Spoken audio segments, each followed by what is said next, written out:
Nagbitiw ang ilang miyembro ng gabinete ni Pangulong Ferdinand R. Marcos Jr. kabilang sina Executive Secretary Lucas Bersamin at Budget Secretary Amenah Pangandaman. Narito ang detalye.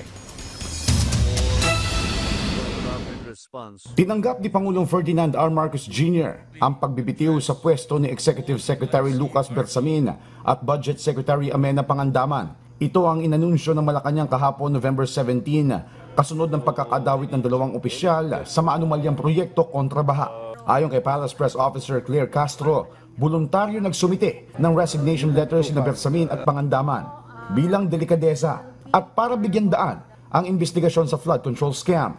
Kamakailan lamang ibinunyag ni dating Ako Bicol Party List Congressman Zaldico na si Pangandaman umano ang nag-abot na mensahe ni Pangulong Marcos Jr. na magsingit ng 100 bilyong pisong proyekto sa 2025 national budget.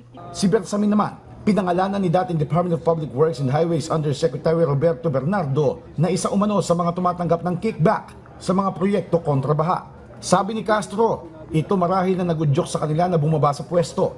Ang pagtanggap naman sa kanilang resignation ay sumasalamin sa layunin ni Pangulong Marcos Jr. na patatagin ang pamahalaan, pagbutihin ang koordinasyon sa mga ahensya ng gobyerno, tiyakin ang stability, oportunidad at seguridad sa bawat pamilyang Pilipino. Kinilala ni Pangulong Marcos Jr. ang kontribusyon ni Bersamin na tumayo bilang Chief Justice at nagambag-an niya ng kanyang decades of wisdom.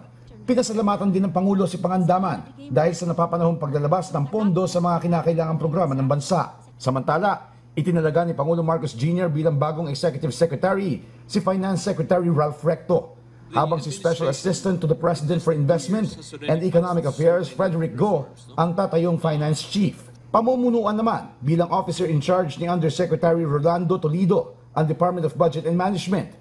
Tiniyak ni Pangulong Marcos Jr. na hindi maaantala ang operasyon ng gobyerno.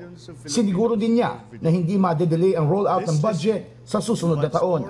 Magpapatuloy ang pagtulong sa mga biktima ng kalamidad at gugulong ang mga economic at social programs na makakatulong sa bawat Pilipino. Josh Garcia para sa Pambansang TV sa Bagong Pilipinas.